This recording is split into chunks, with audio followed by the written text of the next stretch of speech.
अस्सलाम वालेकुम नाजरीन, आप देख रहे हैं प्रोग्राम देख रहा है पाकिस्तान और मैं हूं आपके साथ शहजादी कमल।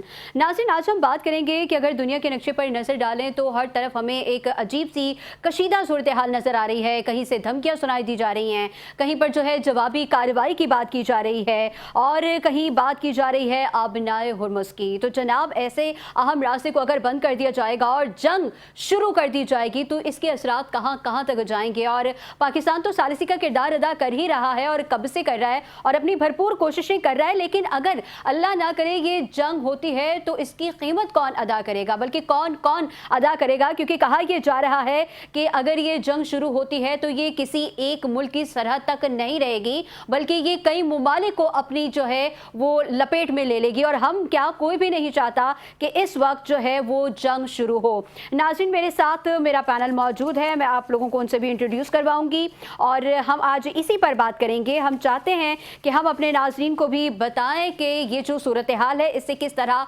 निपटा जा सकता है। मेरे साथ मौजूद हैं डॉक्टर नौमान सत्तार साहब, सीनियर तज्जियाकार हैं, ब्रिगेडियर वाजिद महर दिफाई तज्जियाकार हैं, डॉक्टर रिजवान नसीर हैं, माहिर बैनुल अक़वामी उमूर, और डॉक्टर नियाज मुर्तज़ा हैं मेरे साथ, सीनियर तज्जियाकार हैं। सर, आप चारों मेहमानों का शुक्रिया। बात करेंगे ईरान और अमेरिका की जो इस वक्त कशीदा सूरत हाल चल रही है कि किस तरह हम देख रहे हैं कि 12 से 13 दिन हो चुके हैं मुसलसल दोनों जो मुल्क हैं वो अपनी अपनी ताकत को मनवाने की कोशिश कर रहे हैं। एक जवाबी कार्रवाई करने की बात कर रहा है, दूसरा धमकियां देने की बात कर रहा है, और हम पाकिस्तानी हम बेचारे जो है इसमें सालिसी का किरदार अदा करने के लिए हर तरफ से कोशिश कर रहे हैं कि किसी तरह ये मामला सुलझ जाए। डॉक्टर नियाज साहब, क्या कहेंगे आप? जी बिल्कुल, आपने दुरुस्त फरमाया। ये लग रहा था कुछ 2-3 हफ्ते पहले कि कुछ अकल आ गई है अमेरिका को कि ये लड़ाई झगड़ा छोड़ के, मगर फिर एकदम से, और वो भी इतनी छोटी सी बात पे कि जी एक शिप पे जो है ईरान ने रोकने के लिए उसे टोक दिया, तो आपने इतनी बड़ी जंग शुरू कर दी है जिसका कोई तुक नहीं था। सीधी सादी ये बात थी कि अगर आपको एतराज था ईरान के स्टेप पे तो आप मीडिएटर से कहते कि भाई आप इसको सॉल्व करें, एमओयू साइन हो गया है, उसकी लाइट में आप देखें कि जी इस मसले को किस तरह हल किया जा सकता है। तो मगर प्रॉब्लम ये है कि अमेरिका की तो नीयत शुरू से ही खराब थी, और जहां उसे ये जरा सा भी मौका लगा कि जी जो वर्ल्ड इकोनॉमी जो है वो थोड़ा बहुत रिकवर कर गई है, ऑयल प्राइसेस जो हैं वो थोड़ी कम हो गई हैं, तो उसने देखा कि जी थोड़ा मौका है, अब मैं और थोड़ी सी जंग शुरू कर दूं। और यकीनन इसके पीछे जो है इजराइल भी मौजूद होगा जो फोकस कर रहा है अमेरिका को। मगर अब तो ये खतरनाक सूरत हाल बनती जा रही है ना कि हुर्मुज़ को खोलने के लिए अब बाब अल मंदब भी जो है लगता है वो भी शायद बंद हो जाए, वहां पे हुतियों ने भी अपनी कार्रवाई शुरू कर दी है। तो इसको बहुत ज्यादा जरूरी है कि ये मसला जल्द से जल्द हो, और इसमें जो बड़े ममालिक हैं इन्होंने सब चीजें पाकिस्तान और कतर वगैरह पे छोड़ दी हैं। यूरोपियन यूनियन का इसमें क्या असर और रसूख है? दुनिया की सेकंड बिगेस्ट इकोनॉमी है, सेकंड बिगेस्ट पॉलिटिकल पावर है, अमेरिका के टक्कर की वो सिविलाइजेशन है। तो इसमें उनका क्या किरदार रहा है, मुझे तो ये नहीं समझ नहीं आती।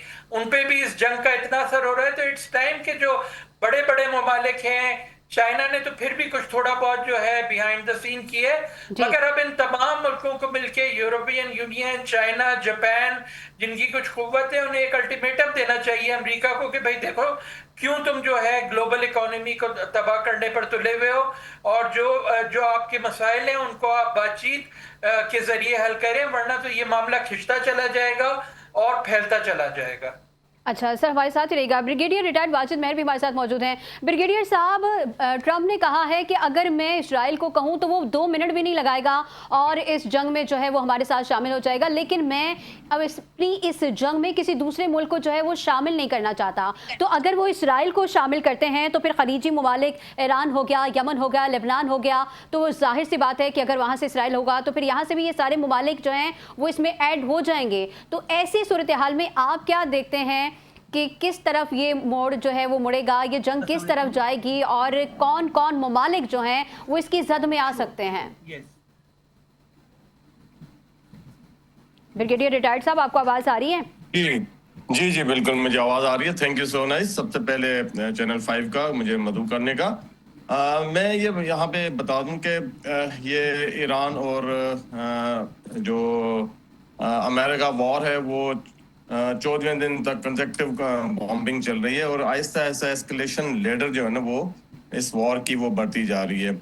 जहाँ तक मेरा इसमें एनालिसिस है कि अमेरिका जब ये एमओयू हुआ तो वो ये जो एमओयू हुआ वो बेसिकली एक लॉजिस्टिक पॉज उसने लिया और एक जिसे कहते हैं कि अपनी अपनी फोर्सेस को दोबारा रीग्रुप किया, रीऑर्गेनाइज किया जी।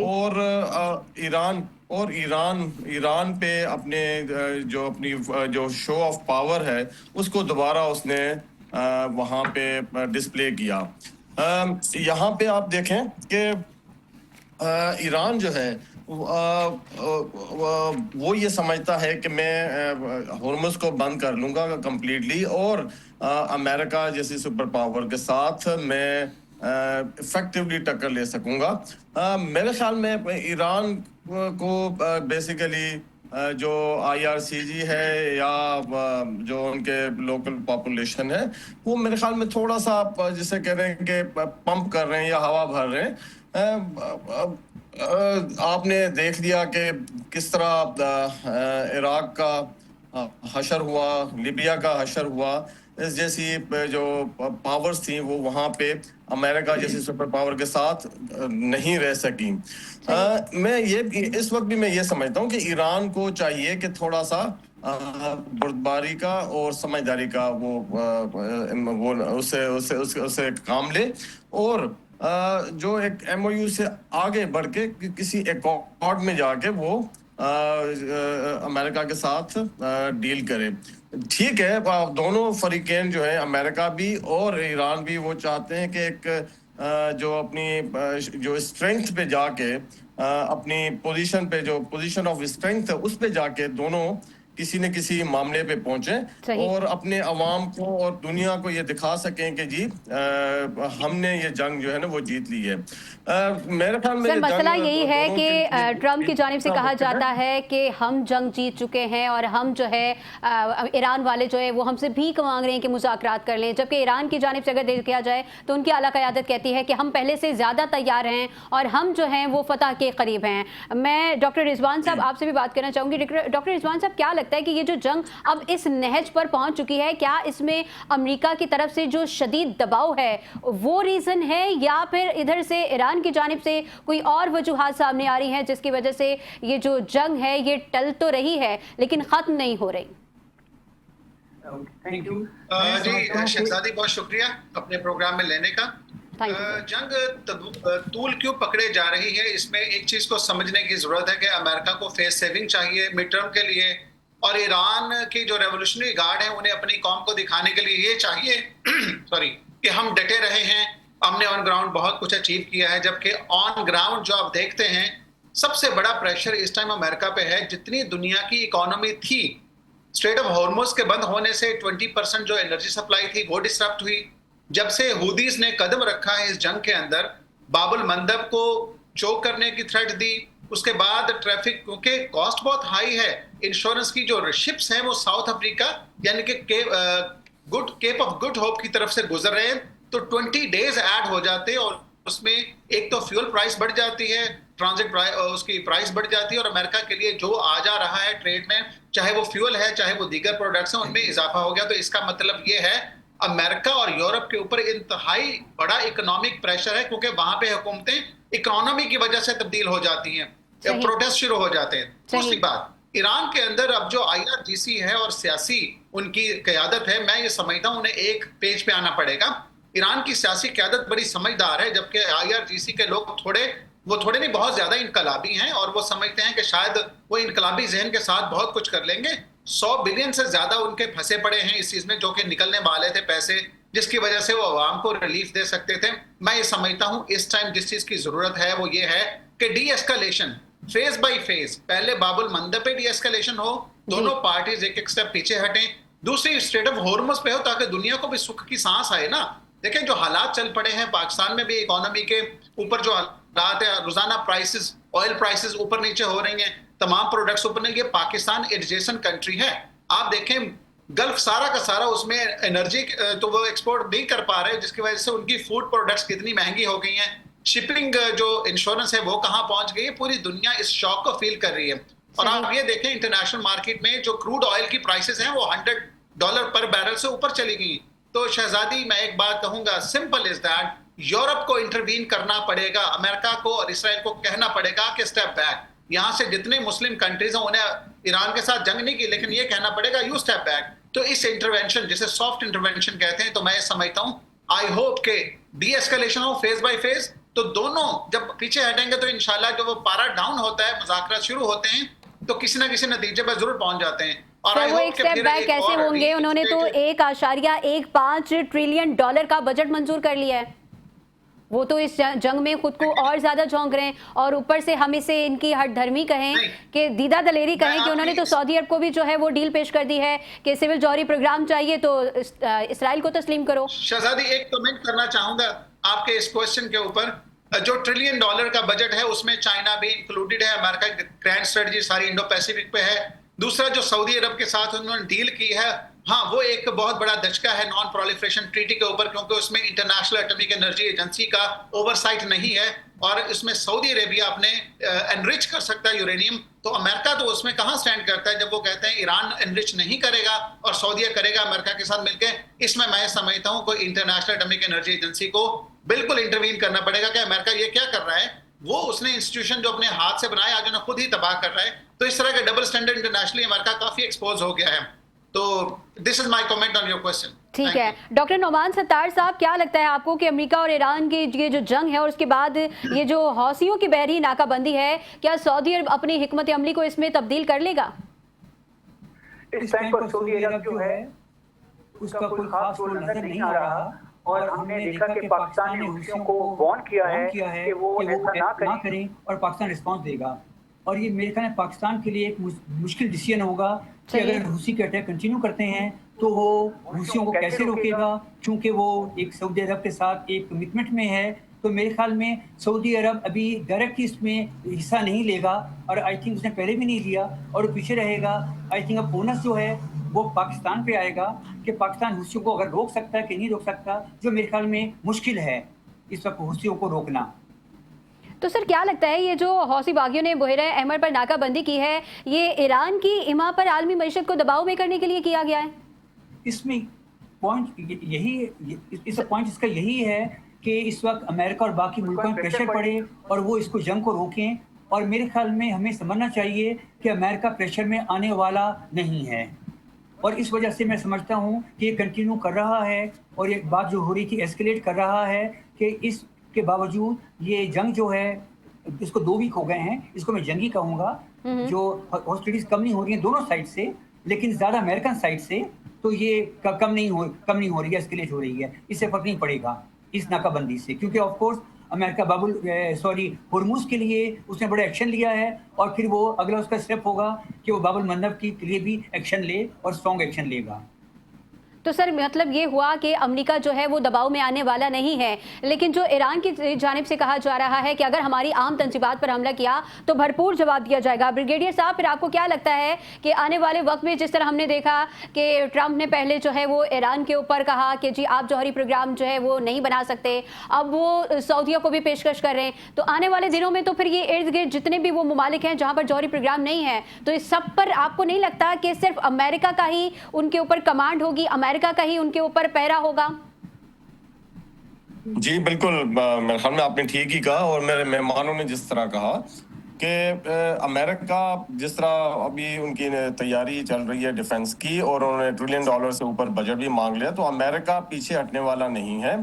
और वो ईरान को में एक ख़ास किस्म का एनवायरनमेंट बना के उसको मेरे ख्याल में ट्रैप किया जा रहा है, ताकि ईरान मज़ीद इस वॉर को एस्केलेट करे, और अमेरिका और उसके साथ फिर जितने भी उसके इत्तेहादी हैं, चाहे नेटो है, यूरोपियन ममालिक भी अपने आपने देखा कि आहिस्ता आहिस्ता वो सारे अमेरिका के साथ मिल रहे हैं, और बल्कि वो ईरान पे दबाव बढ़ा रहे हैं कि वो जो है वो एज एग्रेसर के तौर पे उसको देख रहे हैं कि उसने हरमुज़ भी बंद किया हुआ है और अभी बाब अल मंदब या रेड सी की तरफ भी वो उसने हुतीज़ को छेड़ दिया। यहाँ पे मैं आपको ये बता दूं कि हुतीज़ रेड सी में बाबुल मंदब पे 2 इंटरडिक्ट तो कर सकते हैं लेकिन उसको कंप्लीट ब्लॉक नहीं कर सकते। वहां पे अमेरिकन बेसिस मौजूद हैं जो कि हुतीज़ को मेरे ख्याल में इफेक्टिवली काउंटर कर सकते हैं। तो ठीक है, एक इंटरडिक्शन या डिसरप्शन तो हो सकती है लेकिन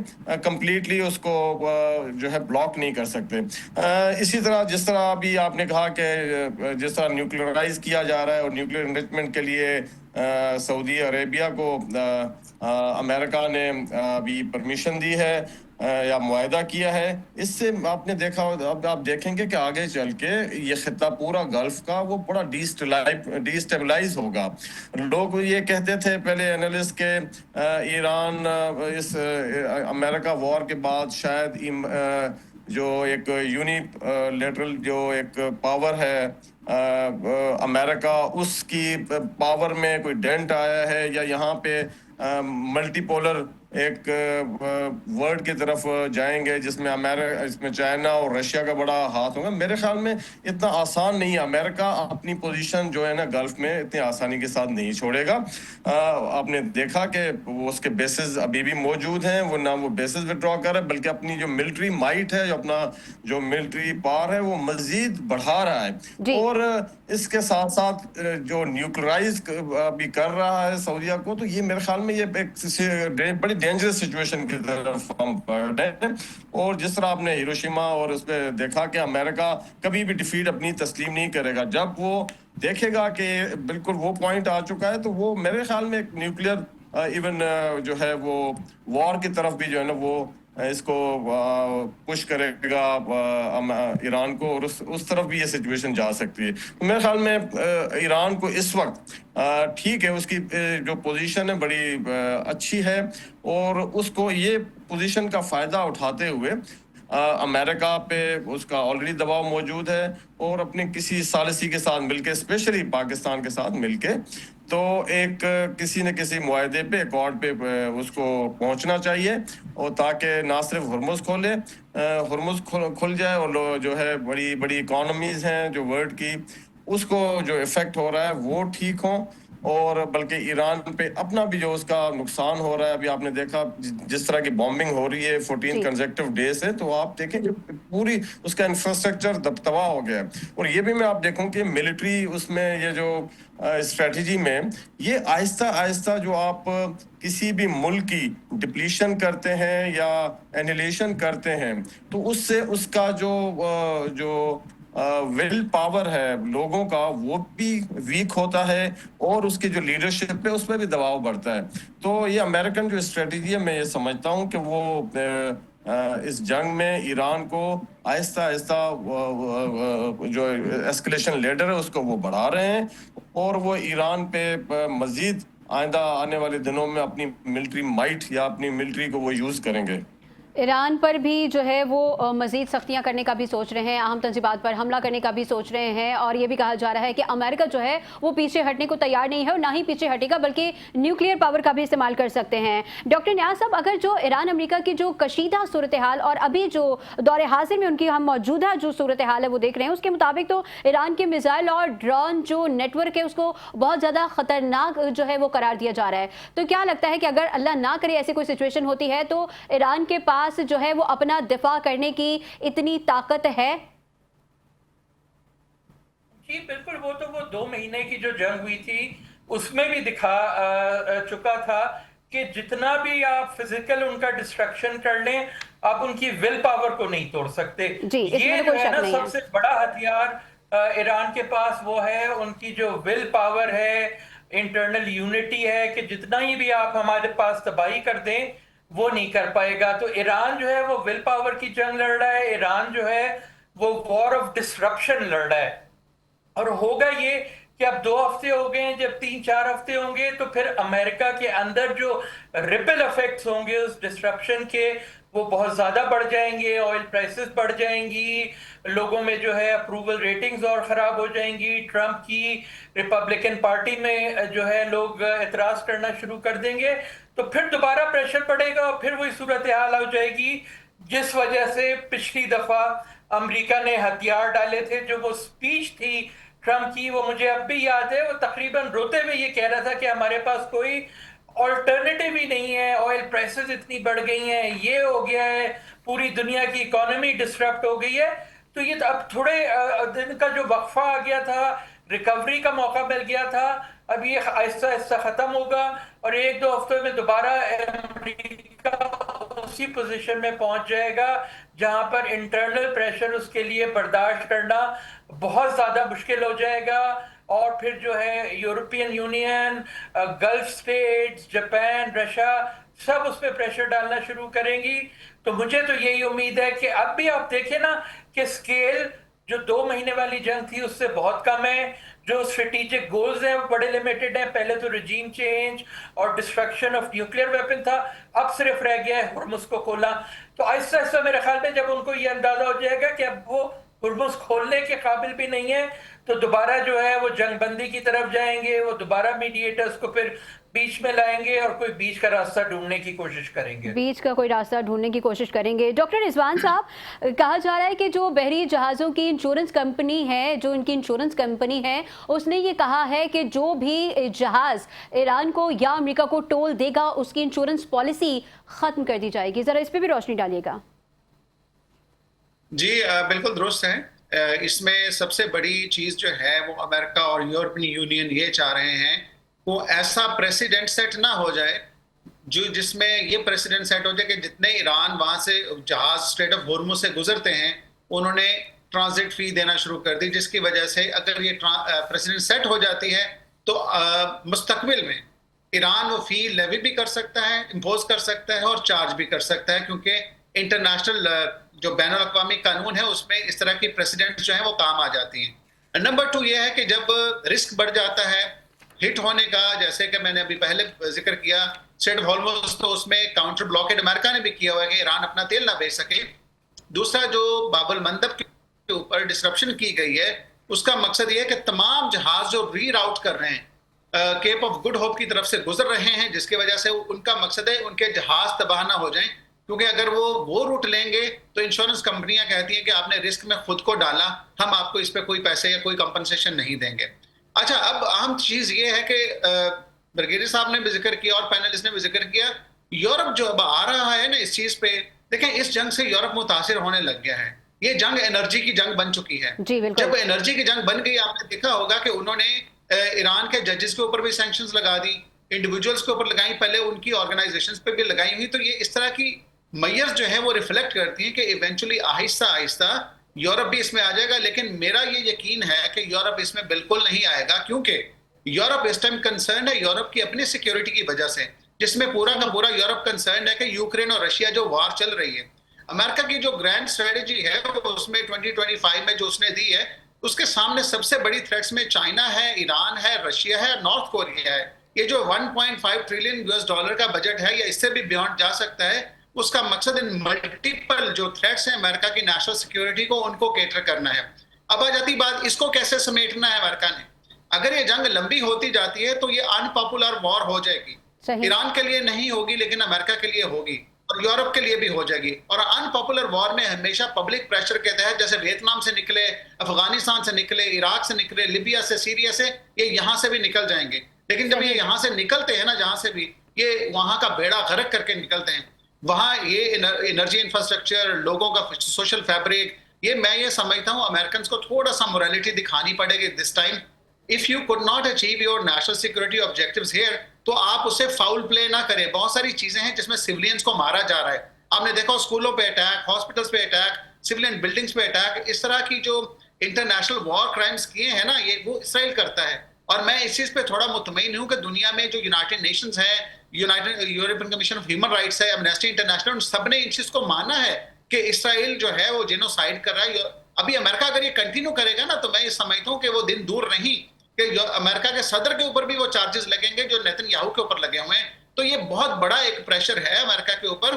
मुझे यूं लगता है जैसे जैसे स्ट्रेटेजिक रिजर्व्स डिप्लीट हो रहे हैं, जिसमें उन्होंने अपना ऑयल सेव किया हुआ है और एनर्जी प्राइसेस ऊपर जा रही हैं, अमेरिका नीचे आना शुरू हो गया और मजीद नीचे आ जाएगा। Wait for it, 2 to 3 weeks इंशाल्लाह और टेंशन कम हो जाएगी। ये होता रहेगा फेस सेविंग के लिए, कभी ये मार दिया कभी वो मार दिया, लेकिन निगोशिएशन स्टार्ट हो जाएंगे इंशाल्लाह, व्हाट आई सी पर्सनली। इंशाल्लाह। अच्छा डॉक्टर रिजवान साहब, एक सवाल आपसे भी लास्ट में करना चाहूँगी।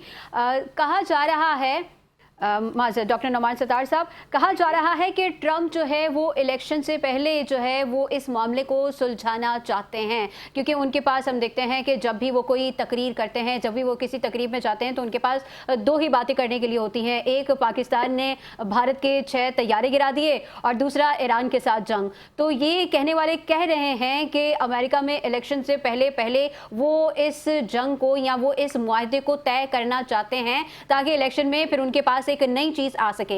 आप क्या कहेंगे इस पर?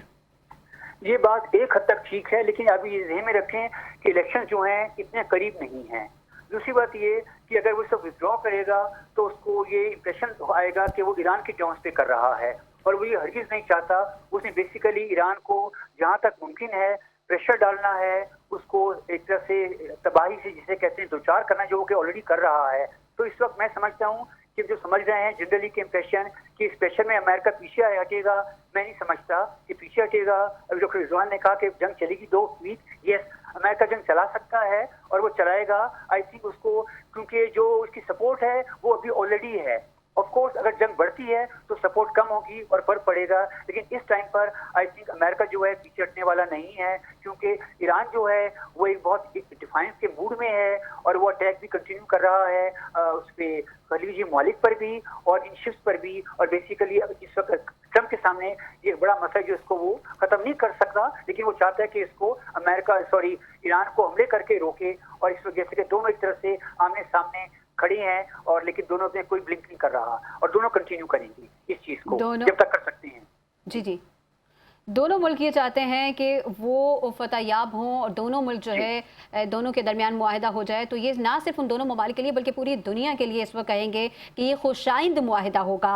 डॉक्टर नोमान सत्तार साहब, ब्रिगेडियर रिटायर्ड वाजिद मेहर साहब, डॉक्टर रिजवान नसीर साहब, डॉक्टर नियाज मुर्तज़ा साहब, आप चारों मेहमानों का बहुत शुक्रिया। यहाँ पर हुआ है एक मुख्तसर सा ब्रेक का वक्त, और ब्रेक के बाद दोबारा जब हम आएंगे तो हम बात करेंगे उस मौजू पर जिस मौजू पर मैं और आप हम सब मुतासिर हो रहे हैं, पेट्रोल की बढ़ती हुई कीमतों पर। तो कहीं मत जाइए, देखते रहिए देख रहा है पाकिस्तान।